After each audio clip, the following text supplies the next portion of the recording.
The first time Captain Jonathan Mercer set foot on the bridge of the Odyssey, he felt the weight of history pressing against his shoulders.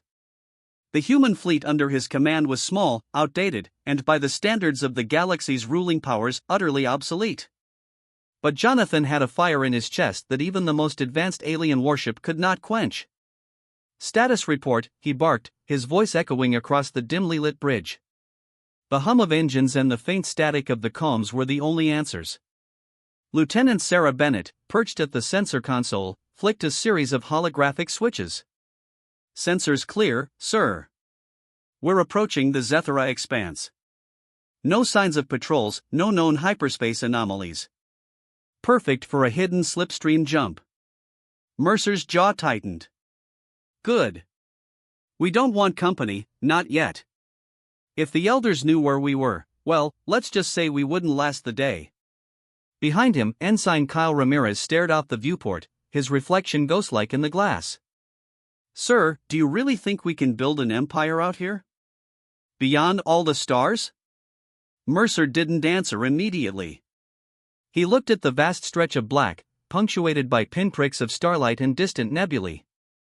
"Kid," he said finally, voice low, almost a whisper, "the galaxy forgot us. But forgotten things have a way of coming back stronger."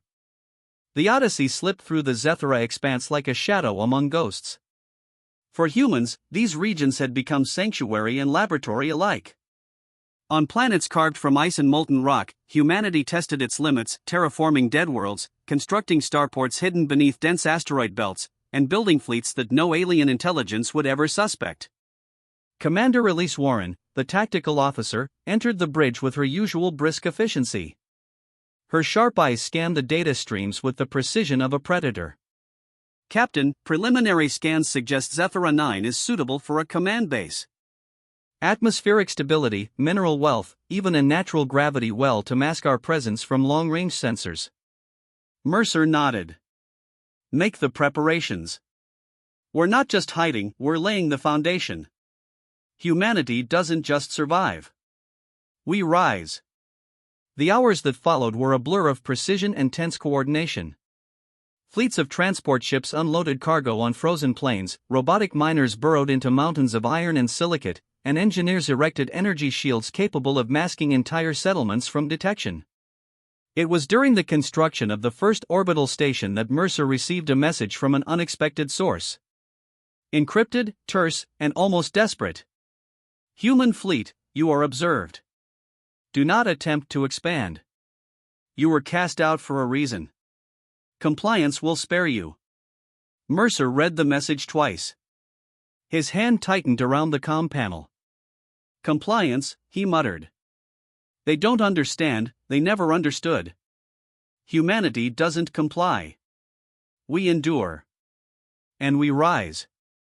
Sarah leaned over his shoulder. "Captain, they could track us. Even here." Mercer's gaze didn't waver. "Then let them try.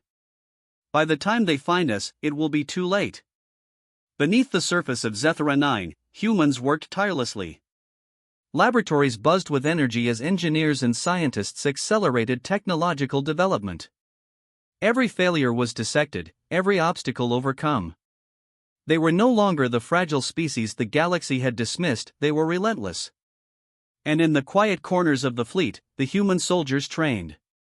Sharp, disciplined, and unyielding, they practiced combat scenarios with alien tactics in mind, anticipating every form of aggression that the galaxy's great powers could throw at them.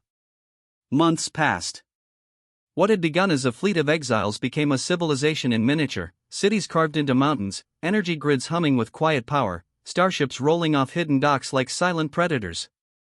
And at the heart of it all stood Captain Jonathan Mercer, commander, strategist, and the spark that ignited humanity's resurgence.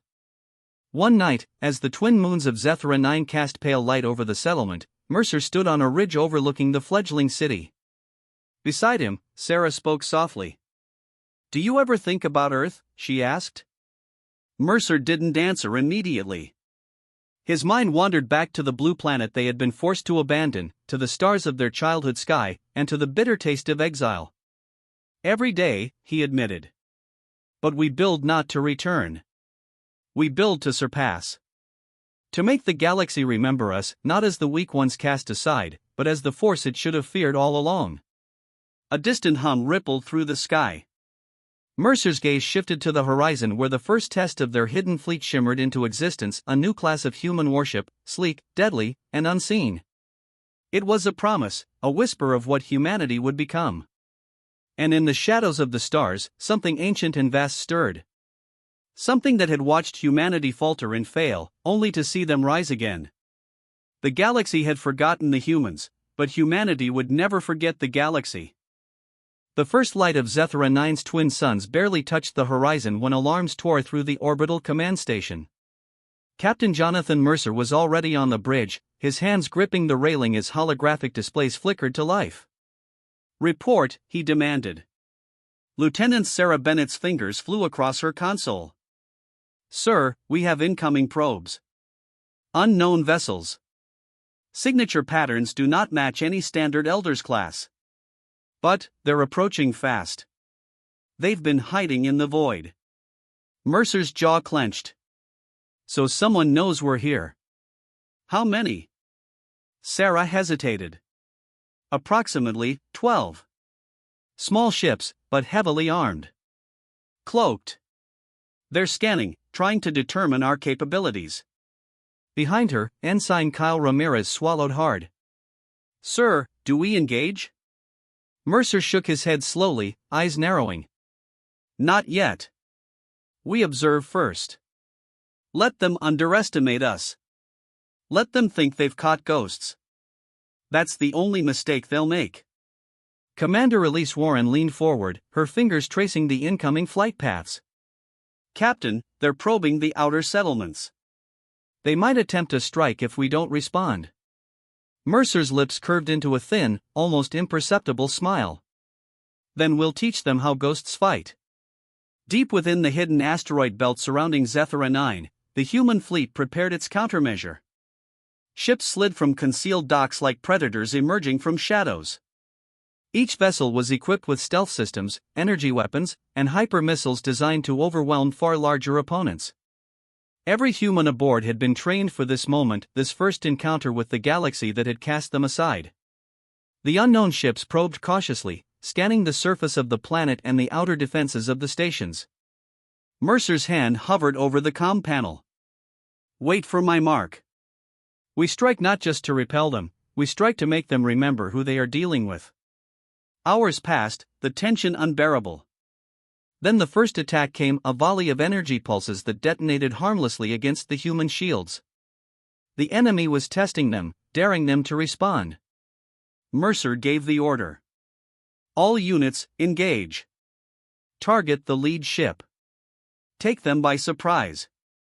Show them the cost of underestimating humanity." The battle erupted with sudden, violent intensity.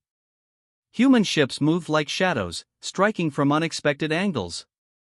Energy beams tore through the void, missiles streaked past asteroid fields, and cloaked vessels flared into existence only to vanish again. Sarah's voice rang over the comms. "Sir, they're faster than predicted. But our countermeasures are holding." Mercer's eyes never left the central viewport. One by one, the unknown ships faltered, their formations disrupted.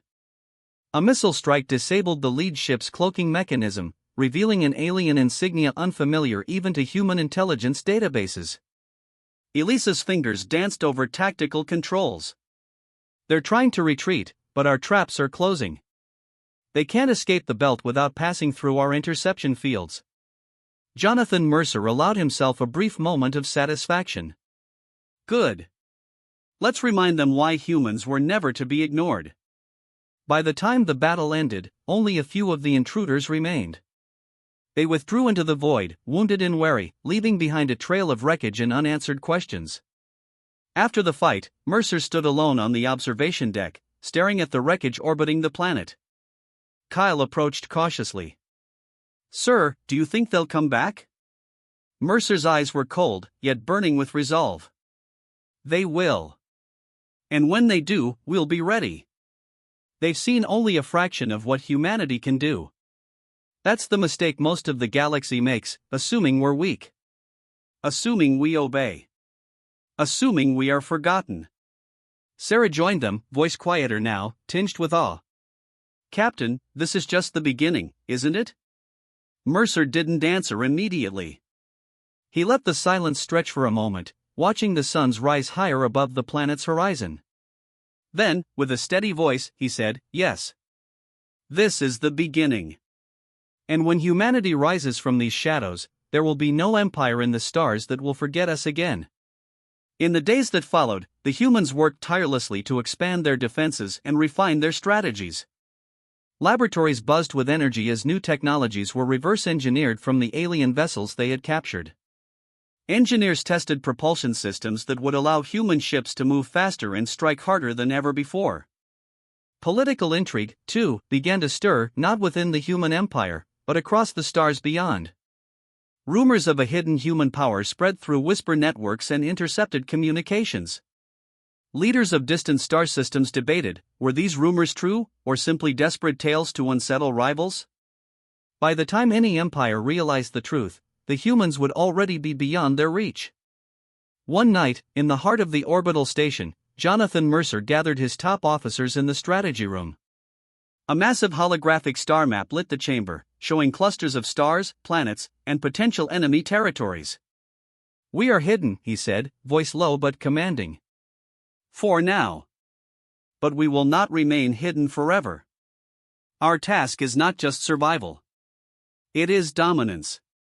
We will grow in silence, build in shadows, and when the time comes, we will emerge, unstoppable. Elise Warren, always pragmatic, raised an eyebrow. And if the elders discover us before we are ready? Mercer smiled faintly, a predator's calm before the strike. Then we remind them why they feared humans in the first place. Every empire falls eventually, some faster than others.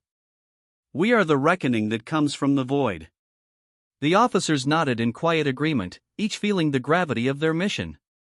Humanity had been exiled, forgotten, and dismissed, but now, the seeds of an empire were taking root in the hidden corners of the galaxy. And nothing, not the elders, not rival factions, not even the void itself, would stop them. High above the planet, in the black expanse of space, the stars seemed to pulse in quiet rhythm, almost as if acknowledging the rise of a new force. The humans had learned the lesson that all exiles must. Survival is not enough. Power must be taken, honed, and hidden until it is ready to strike.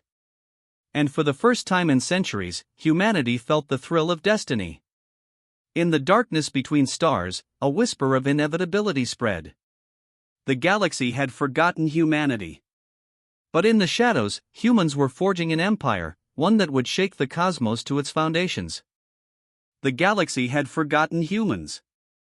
It had dismissed them as fragile, primitive, and irrelevant. But the humans of Zethera 9, under Captain Jonathan Mercer's leadership, had learned a truth no other species dared to acknowledge: being forgotten was a weapon. Being unseen was an advantage. And in the hidden corners of the stars, humanity had grown, silent and relentless, into an empire the galaxy would never forget. Mercer stood on the observation deck of the Odyssey, looking down at the sprawling cities of Zethera 9. Orbital stations hummed with quiet energy, fleets glided through invisible corridors in space, and deep beneath the surface, laboratories and factories churned ceaselessly. They had come far from the fragile, exiled colonies they once were. Humans now commanded technology and tactics that rivaled even the Elders' greatest designs. Captain, Sarah Bennett's voice cut through the quiet, tense but excited. The Elders' communications are picking up anomalies, fleets appearing out of nowhere. They're investigating sectors we haven't touched in decades. They're starting to realize we're not gone. Mercer's jaw tightened. Let them. Let them try to comprehend what we've built. By the time they do, it will be too late. Humanity is no longer a footnote, they are about to witness a reckoning. In the hidden star lanes surrounding Zethera 9, the human fleets mobilized. Hundreds of ships, from agile frigates to massive dreadnoughts, slipped through cloaked corridors, converging silently on strategic points across the galaxy. Every fleet movement was calculated, precise, and designed to overwhelm without warning. Ensign Kyle Ramirez, who had once questioned their ability to forge an empire, now stood on the command bridge of the horizon, a new class of human warship. His eyes reflected the star-streaked void outside. "Sir, it's incredible. We're everywhere at once, but no one can see us until it's too late." Mercer's gaze was steady, unyielding. "That's how humanity will reclaim the galaxy, not with brash invasions, but with inevitability. We strike from shadows, like the force we were always meant to be." The first confrontation came sooner than expected. A fleet of Elders' dreadnoughts, vast and imposing, attempted to enter the Zethara sector. They believed themselves unchallenged, the galaxy's ultimate arbiters of power. But as their sensors flickered across the void, they saw nothing, and then, like a storm igniting from darkness, human ships revealed themselves. Energy beams streaked across the stars, missiles tore through alien shields, and human tactics unpredictable, adaptive, ruthless, shattered formations with shocking efficiency. The Elders' commanders struggled to comprehend the scale of the attack, their pride and arrogance leaving them vulnerable. Mercer watched from the bridge of the Odyssey, his voice calm, almost clinical. "Target the lead dreadnought. Focus all firepower. Disable their command network." Elise Warren's fingers flew across the tactical panel. "Firing, now." "Sir, the lead ship it's collapsing under our assault." In minutes, the so-called unassailable dreadnoughts lay crippled, drifting helplessly in the void. Panic rippled through the Elders' fleet as the hidden human armada emerged from nowhere, striking with precision and leaving devastation in its wake. On the bridge of the Odyssey, Mercer allowed himself the smallest of smiles. "Let them remember," he murmured. "This is humanity's message. We were forgotten, yes, but we were never weak." After the battle, communication channels across the galaxy carried a single, clear message from the hidden humans. "We were exiled. We were dismissed. We were forgotten. But now, humanity stands among the stars, not as supplicants, not as weaklings, but as the empire you should have feared from the beginning." In the weeks that followed, humanity's hidden colonies revealed themselves to key systems that had once shunned them. Trade routes, strategic planets, and forgotten sectors fell under human protection and administration. Where humans ruled, technology flourished, justice prevailed, and strength was tempered by the lessons of exile. Even the Elders, ancient and proud, had to acknowledge a simple truth: the humans they had discarded had become an empire in their own right, hidden, unstoppable, and cunning beyond expectation. Mercer convened his senior officers in the Central Command Hall. The war had not ended, but the balance had shifted irreversibly. "We were exiles," he said, his voice echoing across the room. "We were pushed to the edges of the galaxy, made to feel insignificant. But every hardship, every betrayal, every dismissal, it has forged us into what we are today. Remember this: we are not here to be forgiven. We are here to endure, to grow, and to define the galaxy's future." Sarah nodded, a mix of pride and awe in her expression. "Captain, you've given humanity a second chance. A real one." Mercer's eyes softened, fleetingly, as he looked out at the stars. "No, Sarah. We've given ourselves something far greater than a second chance. We've given humanity destiny." As the hidden empire expanded, the humans continued to innovate and explore, forging alliances with fringe civilizations, reclaiming lost knowledge, and constructing a vast network of fleets and colonies that no empire could challenge directly.